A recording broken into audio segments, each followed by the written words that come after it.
So now that the excitement of spring and lawn care season being among us is past us and in the rearview mirror, we're going to get into one of my least favorite parts of lawn care season, and that is lawn fungus season.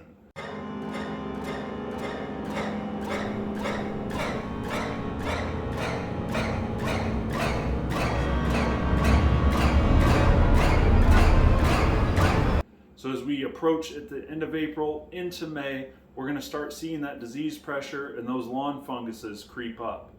Now, if you've never dealt with lawn fungus before, or if you're not aware what lawn fungus is, it can decimate your lawn very quickly if you don't stay on top of it and correct it quickly or prevent it with a preventative fungicide program, causing you to spend a lot of money down the road in the fall and trying to overseed your lawn and repair spots that are damaged by fungus. So in this video, I'm going to share 3 simple tips on how to develop a fungicide program that is not only cost effective for your lawn, but also will work for the fungus in your lawn. So stay tuned.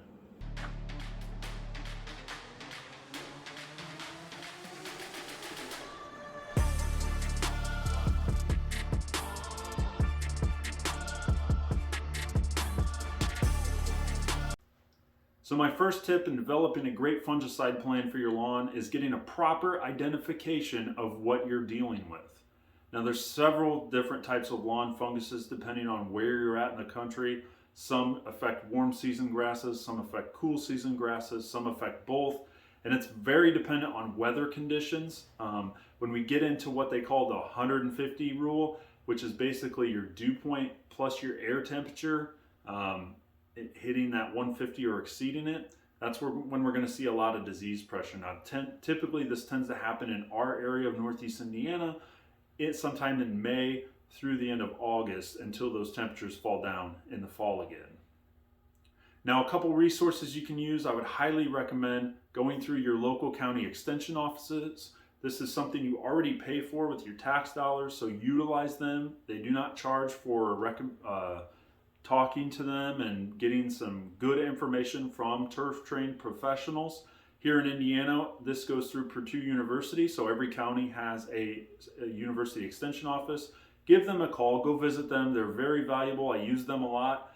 And if you really want a definitive diagnosis, they've also pointed me in the past to the Purdue Turf Lab in West Lafayette, Indiana, and for a nominal fee, I think it's around $20, you can pull up a sample of your infected turf or fungus that you're dealing with, mail it to the lab, they will put it under a microscope, and they will give you a definitive lab report of what fungus you're dealing with, and this is going to be key for our next step.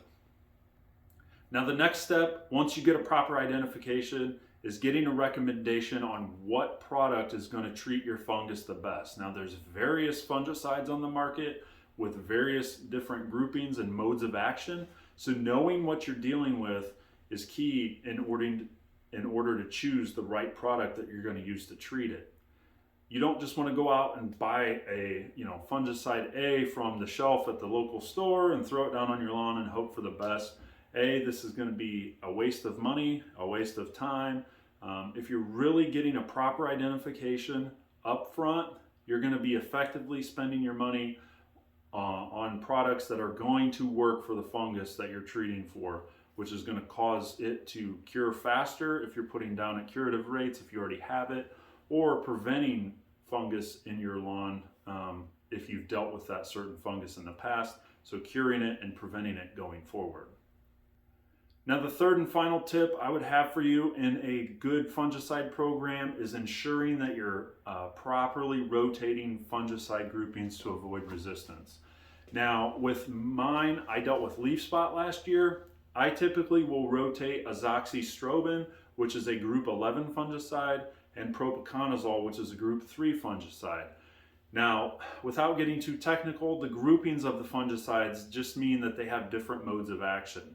So basically using different groupings in a rotation schedule is going to help you avoid resistance. So avoid that fungus becoming resistant to the fungicides you're using and basically help you cure it faster and keep it out of your lawn going forward.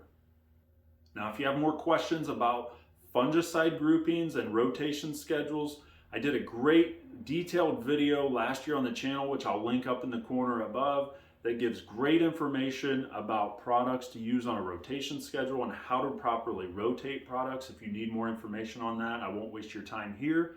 But that's a great resource video that I did that has very detailed information. Be sure to check out the description on that video as well, as it breaks down cost and application rates and shows you that spending more money on professional grade fungicides as opposed to stuff at the store, even though it's a higher price up front, tends to be cheaper than products like Scott's Disease X and other things that you can buy at the big box stores or online. So check that out. It's a great video, gotten great feedback on that.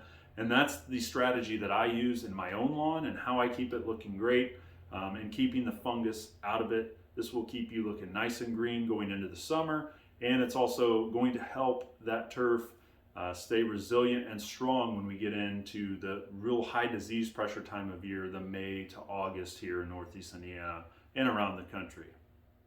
So if you found this video helpful, please smash that like button. Hit the subscribe button if you're not subscribed already, and turn on your notifications so you don't miss future content. We've got a lot of great content coming up here on year 2 of the Lawn Lover channel that I don't want you to miss out on. I really appreciate you watching, and I will see you next time out in the lawn.